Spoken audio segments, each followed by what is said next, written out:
CJ제일제당 2024년 1분기 실적을 스루풋 회계로 분석하고 연말 매출까지 예측해 보도록 하겠습니다.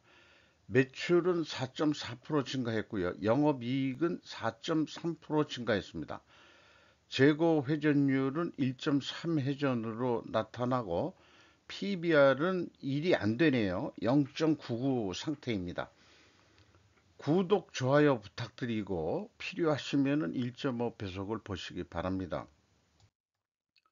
원가회계 손익으로서 매출이 1분기에 1조 9천억 원대를 달성해서 전년 동기 대비 4.4%가 증가했어요. 근데 재고자산이 10.3%로 크게 증가했습니다.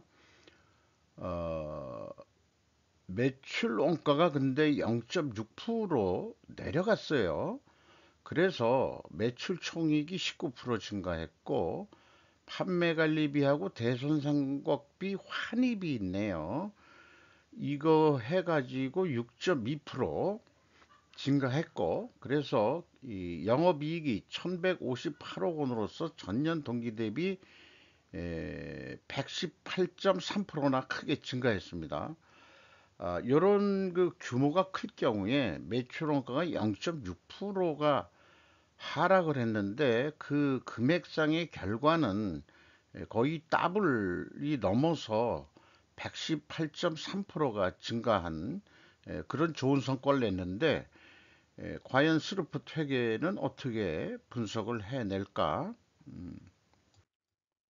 스루풋 회계 손익으로서는 매출에 비례하는 매출 재료비가 마이너스 1.7% 증가해 가지고요.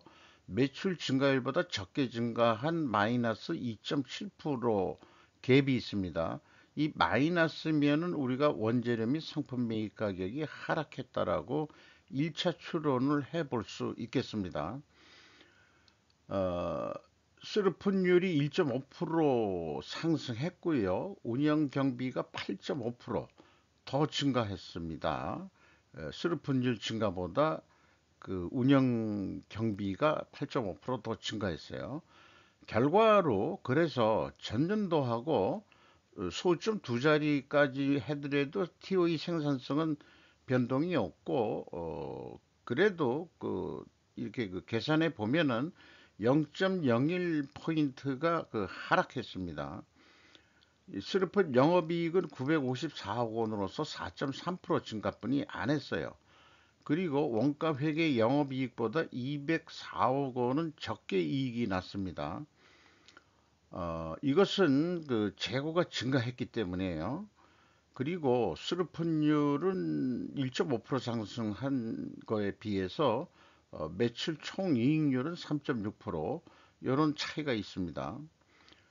그런데 CJ 제일제당을 이렇게 그 분석해 낸 것은 에, 그 전체 재고 자산을 그 증감액으로 그 확인을 해가지고 나온 금액입니다. 그 재고자산 내역이 1분기에 CJ 제일제당이 공시를 안 했어요. 분기 보고서에 재고자산 명세를 공시하지 않았다. 분석을 위해 할 수 없이 WCAI가 아닌 여기 가공비 배부 재고자산, 제품, 상품, 부제품, 제공품이 있죠. 요게 이제 그 연중에는 연간에는 하는데 반기에도 안 할까 모르겠어요. 반기에는 해줘야 될 텐데. 그러니까 이 금액이 도저히 뭔지 모릅니다. 어, 그래서 할 수 없이 전체 재고자산액을 적용하지 않을 수밖에 없었는데 어차피 회사도 그 기준을 전체 재고자산으로 하고 있어요. 그래서 여기 955억 원이 증가한 것이 그 원가회계 영업이익보다 이익이 적게 난 원인이 되겠습니다. 비용의 성격적 분류 내용을 분석을 해보면은 에, 이 A 재고자산의 변동은 아까 전체 재고자산이죠. 비성분에서는 마이너스로 표현됩니다. 마이너스면 재고가 증가했다는 뜻입니다. 그리고 원재료 및 상품 매입액이라고 돼 있어요. 24.1%가 증가했고 그 AB를 더한 매출원가 재료비는 3.8% 감소를 했습니다. 그리고 운영 경비는 8.5% 증가를 했고 이 운영 경비에서 판매 관리비를 뺀 게 그 공장 가공비가 되겠는데 총 제조 비용의 21% 해당합니다. 1.8% 하락했고 생산 재료비는 79%로서 1.8% 상승했어요. 여기에서 우리는 원재료 및 매입 가격이 상승했다라고 2차 추론을 해볼 수 있죠. 근데 손익계산서에서는 그 하락으로 우리가 그 했기 때문에 모순이 나옵니다. 이 모순이 나오는 게 이게 그 결국은 그 전체 재고 자산을 적용해서 그런 거 아닐까. 그런 생각을 해보게 돼요. 그래서 이 1단계 재고자산 변동 범위 기준은 어차피 제가 맞춰준 거기 때문에 의미가 없고 또 PQ 총 제조 비용에 또 그 이 차이가 없어야 되는데 잔잔하게 이게 있습니다. 그런데 그게 쭉 추적을 해보니까 대손상각인데 원래 대손상각비가 그 운영경비에 들어가는데 왜 그 이 CJ 제일제당은 비성분의 대손상각비를 또 뺐어요. 그래서 그 비용의 성격적 분류 합계액하고 매출원 더하기 판매관리비는 일치하게 하기로 표준이 되어 있는데 이게 일치하지 않습니다. 이 금액이 이 총 제조 비용하고의 계획과 그 같아요. 잔잔하긴 하지만은 왜 그 비성분에서 제외했는지 그 이유를 저는 전혀 알 수 없겠습니다. 아마도 이 대손상각비가 그 CJ 제일제당은 영업비용으로 생각하는 게 아니고 영업의 부분으로 생각하니까 그런 건가 하는 아닌데 그 아까 그 판매관리비 대학이 대손상각비 해가지고 그쪽은 그렇게 했는데 왜 비성분에서만 제외했는지 요거는 오류라고 봅니다. 오류. 3단계 현금 흐름표 기준 전체 재고자산 일치합니다. 작년도 1분기에는 300만 원 차이가 있는데 이거는 뭐 1이 되면은 단수 차이라고 보지만 3이면은 요거 조금 요건 좀 과하다. 이렇게 또 생각이 들어가네요. 운영경비로서 인건비가 1813억 원이 집행이 됐는데 전년보다 금액이 3% 증가했고요. 직원 수가 67명 증가가 됐어요. 어쨌든 직원이 증가를 시키는 기업은 우리가 그 박수를 쳐야 된다고 생각합니다. 거기다가 이제 1인당 평균 임금도 연간 예상입니다만은 8,420만 원, 2.2% 상승할 것 같습니다. 장사가 잘 돼서 또 보너스가 나가면은 더 좀 오르기를 좀 기대해보고 임금 인상이 2.2% 상승될 것 같고 뭐 노동 생산성 하도 따지니까 이게 제품 생산액으로 해야 될지 모르지만은 저는 생산 재료비만 하기로 기준을 잡았어요. 왜인고 보니 자기네들이 그 재료 들어온 걸 가지고 그 근로자들이 그걸 작업을 해서 만들어내죠. 자기 인건비가 투입이 되는데 나머지들은 뭐가 들어가냐면은 뭐 전기료 뭐 그다음에 이제 뭐 여러 가지 경비들이 그 공장 가동하는데 뭐 많이 들어갈 거 아닙니까? 그건 자기네들 책임이 아니죠. 그러니까 더 이 노동 근로자를 위해서는 알았어. 나는 너희들을 위해서 노동 생산성을 해줄게. 그거로 월급을 해준다고. 근데 그 노동 생산성만 올라간다고 그러면 생산을 많이 해야 노동 생산성이 올라가는 건데 그 안 팔리면 어떡할 건데. 그러니까 다 같이 가는 한 배를 탄 입장에서 너희들 목소리만 내지 마라. 이런 거를 나중에 얘기하기 위해서라도 이렇게 해줍니다. 일단은 저 같으면은 제가 관리자였다면은 그래서 6.3 노동 생산성이 올랐어요. 그러면 또 월급 올려달라고 그럴지도 모르겠네. 운반비가 14.8% 증가했고, 포장 재료비가 또 16.3% 증가했어요. 이 포장하는 비용이 많이 들어가는 모양입니다. CJ 제일제당은. 그게 이제 포장이 제조 원가, 아니, 제조 원가에 들어가는 게 저기, 부재료나 이런 게 아니고, 일단 경비로 다 떨어버리는 모양이군요. 포장 재료비를 이렇게 하니까. 그 다음에 지급 수수료 13.7%가 증가했어요. 그리고 직원 수는 이게 사실은 2023년도 직원인데 분기에는 이렇게 이 사람들이 표현하고 있어요. 직원 등의 현황은 기업 공시서식 작성 기준에 따라 분기 보고서상 기재를 생략하였습니다. 두펑 ROI는 경영진 평가 지표인데 그 0.1% 상승했어요. 뭐 요거 하나 그냥 보는 겁니다. 내 자본을 투자해서 얼마나 회수됐느냐. 0.1분기에 0.1% 상승했습니다. 임원들이 할 일을 제대로 하질 못했네. 뭐 이런 얘기도 좀 해볼 수 있을지 모르죠. 이런 두펑 ROI를 생각해낸 이 사람들, 저 같은 머리로는 이런 거 생각해내지 못할 것 같아요. 일단, 저간, 이 자기 돈을 투자해가지고, 그, 일일이 그 컨트롤 안 하더라도 맡겨놓고 계산서 딱 봐가지고, 요거 하나만 딱 보고서, 아이, 뭐 좀 돈 좀 잘 좀 더 벌어보지. 이렇게 얘기할 수 있는 수준 이런 것 같습니다. 참고적으로 총 자산 회전율 거의 변동이 없고요. 경영평가 지표로서 재고 회전율도 거의 변동이 없습니다. 그다음에 수르푼율은 1.48%가 상승했어요. 뭐 TOE 생산성 약간 내려간 거로 나옵니다. 생산성은 이자 부채 레버리지율이 문제인데 43.7%면은 50%가 경영권 방어선인데 CJ 제일제당이 그 이자 부채 레버리지율이 낮지가 않네요. 빚을 많이 주고 있다는 얘기인데 아마 그 사채까지 들어갔을 겁니다. 사채까지. 나머지는 좀 참고해 주시고 그래서 재고 회전율의 변동은 없지만 이 4분면 매트릭스 표에 그래도 위 거에 해당하지 않겠냐. 재고 회전율 변동이 없어도 이거 상승으로 그냥 간주하고 그러면은 그 투명성 입증을 위해서는 원재료 가격이 하락하고 판매 가격은 인상이 돼야 됩니다. 그리고 또 하나 재고 회전율이 상승된 것을 증명하기 위해서는 아니면 작년하고 똑같다 이 수량으로도 해서 좀 보여줘야 될 겁니다. 그래서 원재료 가격이 하락했냐?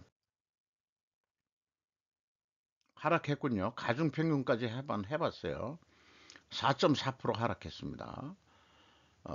그리고 제품 가격, 요거에 그 맞게끔 이렇게 그 이 수순을 정했는데, 어, 판매 가격이 이 0.1% 상승했습니다. 그 이 먹는 거 뭐 이런 거로는 옥수수 사료는 1.4% 거꾸로 내려갔어요.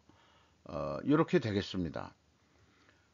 그래서 원재료 가격 하락에 의한 가격 인하 압박률보다 가격을 낮게 인하했다면 상대적으로 인상한 것이나 다름없지 않느냐.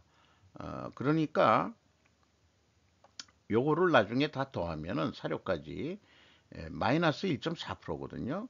여기 뭐 저기 단단히 때문에 이렇게 계산이 되는데 어, 가격 압박률이 4점 내리는 압박률이 4.4%인데 1.4%뿐이 아니니까 3% 가격을 올린 거나 마찬가지죠. 그러니까 투명 과정 검증 50%로 그냥 인정을 좀 해야 되겠다. 이렇게 그 생각해 볼 수 있겠습니다. 이거를 지금까지 한 거를 다시 한번 정리해 보죠. 1차 추론에서는 가격이 원재료 가격 및 상품 매입 가격이 하락했다라고 1차 추론했는데 비성분 쪽에서는 상승한 거로 하니까 모순이 되죠.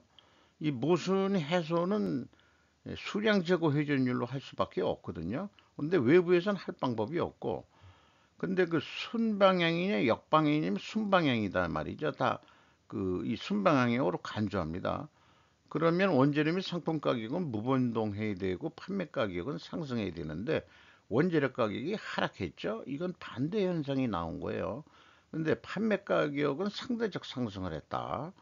그 50% 정도는 그냥 뭐 인정을 하겠다. 근데 50%는 아니니까 그 지금까지 얘기한 것을 하나의 또 적연표로 만들면은 이렇다 이게요.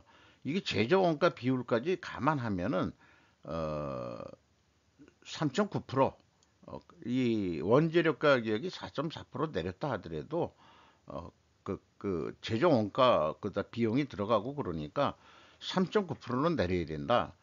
그런데 1.4%뿐이 내지를 않았다. 그런데 요게 그 전체의 그 61% 범위뿐이 되질 않습니다. 나머지는 또 딴 게 있어요. 그래서 이런 거 가지고 정확하게 나오진 않지만 우리가 트렌드를 한번 보자 이런 얘기죠. 왜 이런 거를 제가 얘기하냐 그러면은 어차피 기업이란 것은 돈을 벌기 위한 건데 돈이 어떻게 싸게 샀고 그다음에 어떻게 가공비가 얼마 들어갔고 그래서 얼마 팔았다 마진이 얼마 남았다 이런 게 장사 아닙니까 결국은. 그런 것 때문에 그 가격이 비싸게 판다고 해가지고 안 팔리면은 또 허당이니까. 그래서 이런 비유를 해볼 수 있지 않겠냐 이게 물가가 민생에 그렇게 중요한 것이라면은 기업의 원재료 가격 추이와 판매 가격 추이는 필히 정확히 공개해 줘야 되지 않겠냐. CJ 제일제당 같은 경우에는 특히 우리가 그 의식주 중에서 먹는 거에 해당하는 거 아니에요. 그러니까 우리가 생활 물가로 그냥 뼈저리게 느끼는 분야란 말이죠. 그런데 가격을 더 내려야 되는 거 아니요? 이런데 지금 분석을 해보니까 그만큼 안 내렸다 이게야. 이런 것은 정부에서 무슨 뭐 모니터링 하는 데가 해가지고 전에 뭐 소주값 다시 내려라 아주 국민의 그 근데 너무 정부가 그러면은 아니 이게 독재 정권이냐 그다음에 그 자유주의 그 여기 민간 경제에서 시장 그 수요와 공급에 맞춰서 가격이 형성되는 거지. 뭐 이런 또 주장을 할 거예요. 그런데 독과점 업체는 아니죠. 시장 지배적 업자는 또 그 이 사회의 공정 내지는 뭐 이런 것 때문에 공정거래위원회도 있고 그런 거 아니에요? 음, 뭐 내리긴 내렸으니까 할 말은 없는 거죠. 근데 조금 더 내려줘야 되는 거 아니요? 그러면은 이제 CJ 제일제당이 마진이 조금 줄겠지. 이런 것도 있는데 CJ 제일제당에서 나오는 그 우리가 먹는 거 식용유, 뭐 식용유 하나만 해도 그렇죠. 밀가루, 설탕 아주 그 우리 그 국민 생활에 지대한 영향을 미치는 그런 업체죠. 그래서 가격을 조금 더 내렸다면은 모르죠. 판매가 더 됐을지 매출 변화와 이익은 어떻게 변했을까? 이게 궁금해지긴 한다 이게요. 자, 요렇게까지 한번 진행을 해봤어요. 그러자 1분기 실적을 가지고 연간 매출 실적을 좀 해보면은 그 판매 실적을 감안하죠. 그 작년도 그 매출액에 비해서 25.2%, 그러니까 작년도만큼 팔리긴 팔린 거예요. 그러니까 그냥 이 방법으로 그냥 가도 되겠다 하는 거를 감을 잡으려고 요걸 좀 계산해 보는 거고, 요거는 그 이 스루풋은 디커플링해서 할 수 있다. 따로따로 저기 요 그 변수를 따로따로 해도 매출액은 에, 똑같이 산출해 낼 수 있다는 거 그런 거고요. 제조 원가 회계는 그렇게 나올 수가 없죠. 그래서 그 상징적으로 제가 중국하고 디커플링 하세요라는 요거 재미있게 그림을 해봤는데 오늘은 갑자기 그 요 뒤에 그 젊은 친구 저기 윤 대통령 뒤에 바짝 따라다니면서 하는 친구가 뭐 하는 친구일까 해보면 이게 통역관일 것 같아요. 생김도 참 재밌게 생겼네. 머리 모양도 참 재밌게 만들었네. 가름마도 없고 아주 어떻게 좀 젊으신 분 같은데 아주 생김이 재밌어가지고 그냥 괜히 말을 좀 붙여보려고 그런 건데 잠깐 미국 그 글로벌 금융 세력들하고 이렇게 악수해보고 한다는 게 이거 그냥 보통 일이 아니에요. 아, 물론 문재인 대통령도 가면은 만나고 그런 데긴 하긴 한답니다. 다른 데는 어떤진 몰라도 다른 나라 국가 원수들은 기시다가 갔을 때도 만났나 어땠나 모르겠습니다. 그거는. 근데 제가 윤 대통령이 우리나라 대통령이 가면 대부분 뱅커 그 금융 세력들을 다 만나죠. 그만큼 우리나라가 영향을 많이 받고 있다는 것도 그 시사를 하고 있다. 아, 이렇게 볼 수 있지 않겠냐. 이런 생각도 해보게 되네요. 예, 기업 분석을 하면서도 이런 것도 생각을 해봐야죠. 자, 원가 회계 패러다임으로 그냥 300% 했습니다. 1 더하기 300%면 4배 하는 거거든요. 그러면 한 7조 9천억. 작년보단 조금 더 하는 거로. 그 다음에 이제 요거는 제조 원가를 계산해 가지고 매출 원가까지 산출해서 이 매출 원가를 여기 대입을 했을 때 7조 9천억 정도 하게 된다 이런 얘기고요. 그리고 재고가 이 10% 증가했는데 7%만 증가한다고 봤어요. 연말까지. 음, 왜 그렇게 봤냐? 그냥 느낌 같은 느낌 이런 겁니다. 이런 거는. 그래서 이거를 하나의 납품단가 계약이라고 제가 이 예측 이거를 하게 된 것도 그 이 대기업에 납품하는 사람들 또는 대기업 구매 담당이 좀 합리적으로 무조건 가격 후려치지 말고 올려줄 건 올려줘야 된다. 이런 차원에서 이거를 구상하게 됐던 거예요. 처음에는 사실은 우리 납품업자들을 위해서 또 대기업의 구매 담당이 무조건 후려치지 마. 그 사람들이 납품하는 사람들이 이 생산 재료비 이런 거 거짓말 안 쳐. 그냥 다 그냥 있는 대로 그냥 다 그냥 가져오는 거라고. 그럼 인정해 줘야 되는 거 아니야? 제 얘기는 그 얘기거든요. 어쨌든 그 790만 원의 계약을 했다. 아, 뭐 깎지도 않았다 이게요. 요거는 이제 원가 사고 방식이 있고 영업 사고 방식이 있는데 원가 사고 방식은 재고를 감안하는 거고 영업 사고 방식 우리는 그런 거 모른다고. 그래가지고 그 뭘로 팔 거냐? 근데 어차피 이 깎이니까 우술이 그 790만 원에 했다. 그러면은 야 계획 대비 약간 모자라잖아. 1%만 더해. 그러면은 50만 원 남는다 이게 50만 원. 1%만 더 판매를 해도 그러면은 이 재고가 7% 아까 증가한다고 계획했는데 1% 더하면은 재고가 6% 내려가겠죠? 네. 요렇게까지 한번 정확하게 한번 해본 거예요. 그런데 재고를 거꾸로 원가 회계가 6% 감소한다면은 영업이익이 3,761억 원으로 팍 줄어버립니다. 요게 이제 원가 회계의 맹점이라는 걸 좀 알려드리려고 그렇게 하는 거죠. 재고를 615억 원만 줄였는데 영업이익은 더 그냥 더 줄어버리는 거죠. 그러니까 이 원가 회계하는 사람들은 아우 재고 줄이면은 이익 내려가요. 이익 내려가요. 재고 줄이지 마세요. 그러면은 남은 재고 어떡해? 악성 재고 생기고 원가 회계가 참 의사결정을 아주 그냥 의사결정하기를 이 주저주저하게 만드는 그런 겁니다. 자, 스루프 세계 그런 거 없고요. 스루프 세계로 갑시다. 했는데 300% 그냥 했는데 7조 6천억 분이 안 되네. 그리고 또 이 매출 재료비 기준으로 해서 이 판매 매출 이게 44.2%가 스루프율인데 44% 0.2% 조금 줄였다. 이 얘기는 얘는 판매 가격을 조금 더 내렸다 이게요. 그러니까 내리니까 판매 매출액이 조금 내려가네. 아, 그래도 그건 모르지. 그 실행 계획은 이거를 또 판매 단가라고 한다면 내린 거 아니에요. 그러면은 이 758만 원에 팔았다 그러면은 이게 35만 7천 원뿐이 안 남는다 이게요. 아 이거 곤란하지 않냐.